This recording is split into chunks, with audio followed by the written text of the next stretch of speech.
Bonjour à tous, je suis Florent Babillot, votre coach en matière de schizophrénie. Alors pour ceux qui veulent me contacter pour un coaching personnalisé, que vous soyez une famille ou une personne atteinte de schizophrénie, vous pouvez me contacter via le mail qui s'affiche juste en dessous de la vidéo. Je vous répondrai avec grand plaisir. Avant de commencer cette nouvelle vidéo de coaching, je voudrais vous présenter mon dernier livre de coaching.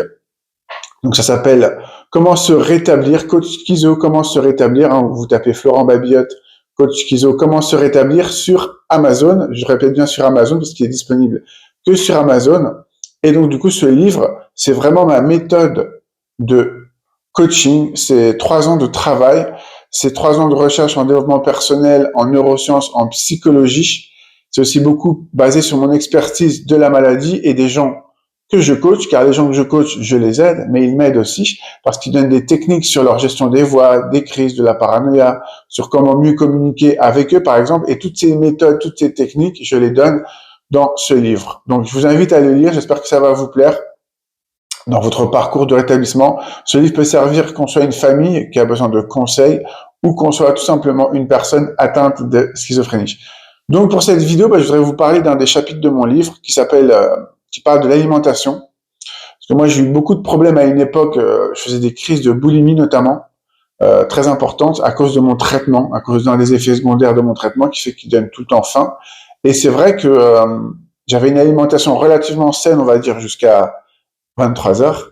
Et après 23 heures, je mangeais n'importe quoi. J'ouvrais le frigo, je prenais de la mayonnaise, ça pouvait être du jambon, du Nutella. Enfin, je mangeais n'importe quoi, tout ce qu'il y avait, le plus vite possible. Et donc, sans aucun plutôt plaisir. Après, je me culpabilisais parce que je me sentais pas bien d'avoir mangé tout ça.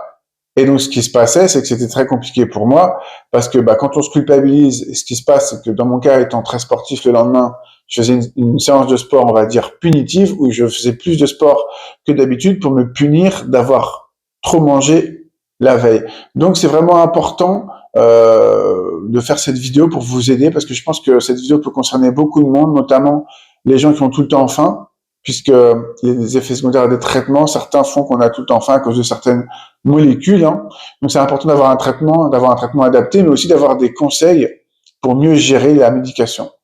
Donc comment j'ai fait? Dans un premier temps, il a fallu que je prenne conscience qu'il y avait un gros problème.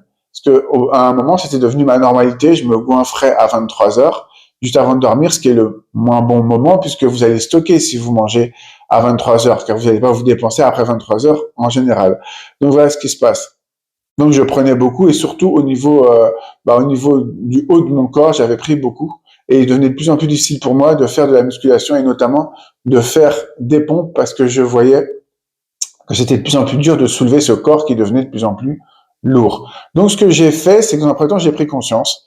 Après, j'ai lu un livre qui m'a beaucoup aidé, un livre de neurosciences notamment. Je pensais que ça allait beaucoup m'aider pour mes coachings, ce qui a été le cas, mais je pensais pas que ça allait m'aider dans l'alimentation. Il y avait un chapitre notamment sur l'alimentation, qui disait qu'il fallait pas se culpabiliser parce qu'ils avaient fait des tests, une étude sur 2 groupes de personnes différentes, un groupe de personnes qui prenaient des hamburgers sans se culpabiliser et un autre groupe de personnes qui prenaient des hamburgers en se culpabilisant. Eh bien, à leur grand étonnement, ils se sont rendus compte que les gens qui se culpabilisaient en mangeant des hamburgers stockaient plus de gras.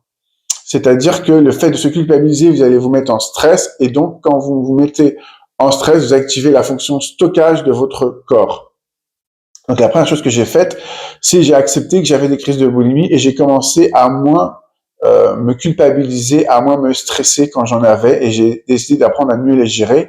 Donc j'ai vu une nutritionniste qui m'a conseillé plusieurs choses. Déjà, de prendre un petit déjeuner le matin, parce que moi c'était juste café le matin et je prenais pas de petit déjeuner, il y avait même pas une pomme, j'avais pas faim. Normal, si vous vous goinfrez à 23 heures, le lendemain matin à 6-7 heures, vous avez pas trop faim en fait. Donc c'était ça mon problème. Donc j'ai commencé à me faire violence en mangeant le matin. Alors c'était très dur au début parce que j'ai pas du tout l'habitude. Donc j'ai commencé par prendre une pomme. Puis après j'ai intégré du skyr avec des petites céréales, des myrtilles, vous voyez, des fruits rouges, des amandes, des choses comme ça. Et ça m'a fait beaucoup de bien parce que du coup, le soir à 23 heures, j'avais moins faim qu'avant, beaucoup moins faim. Il m'arrive encore d'avoir des moments où je mange à 23 heures. On se sort pas d'une habitude en claquant des doigts comme ça. Mais par contre, ce qu'il faut savoir, c'est que maintenant, ça a rien à voir. Quand j'ai faim à 23 heures, je mange plus lentement, je fais attention à ce que je mange. Je prends du skyr, par exemple, avec des graines de chia, donc du coup, ou un peu de miel, mais pas beaucoup.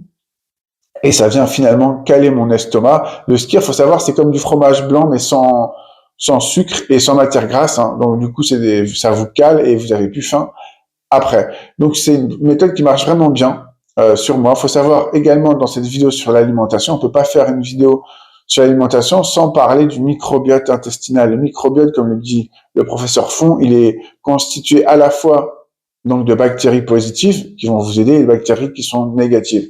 Mais donc, ça va dépendre de votre alimentation. C'est la fameuse phrase en anglais garbage in, garbage out.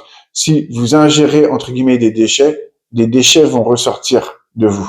Donc, c'est important d'avoir une alimentation riche en légumes, en légumineuses, avec de la salade, parce que la salade, ça va vous permettre de mieux digérer et d'avoir moins faim. C'est important également de ne pas se culpabiliser. Moi, par exemple, j'ai un repas par semaine où je mange ce que je veux. Ça peut être hamburger, une pizza, je m'en fiche. Je mange ce que je veux sur ce moment-là, mais tout le reste de la semaine, je fais attention. Et du coup, j'ai pas l'impression d'être dans un régime, mais plutôt dans un rééquilibrage alimentaire. Il y a une grande différence entre le régime et le rééquilibrage alimentaire. Je vous invite à voir une nutritionniste si vous avez d'autres questions, mais c'est vrai que le régime, il y a souvent l'effet yo-yo. Vous allez perdre très vite, mais vous allez reprendre plus.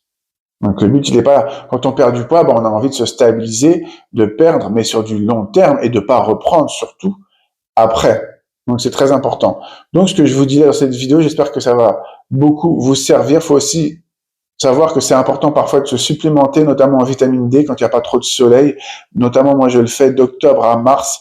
La vitamine D, c'est une vitamine qui va vous permettre d'avoir des meilleures défenses immunitaires. Ça lutte aussi contre la dépression. Dans la schizophrénie, il y a des symptômes dépressifs. Vous pouvez également vous supplémenter en oméga 3. C'est très bon pour la santé, très bon pour le cerveau aussi, notamment. Donc, c'est important d'avoir une alimentation équilibrée et de prendre conscience que l'alimentation, c'est vraiment important pour se rétablir sur du long terme, parce que souvent, quand on est atteint de schizophrénie, on a des traitements qui peuvent des fois être un peu lourds. Si en plus on a une alimentation qui est malsaine, on va manquer d'énergie, on va déprimer, puis c'est un peu le cercle vicieux, le serpent qui se mord la queue, quoi. Donc c'est important d'avoir de nouvelles habitudes alimentaires. J'en ai pris conscience un peu tardivement de mon côté. Je suis content aujourd'hui d'avoir pris conscience de ça. C'est vraiment très important. Donc j'espère que cette vidéo vous a plu, qu'elle va vous aider. N'hésitez pas à la liker, à la commenter, à la partager un maximum. Je pense que ça peut aider un max de personnes. Et donc vous pouvez me contacter par mail si vous voulez un coaching. Et je vous invite à lire mon livre sur ma méthode de coaching. Je vais mettre en bas dans la description un lien pour que vous puissiez le commander. Donc je vous dis à très bientôt pour de nouvelles aventures.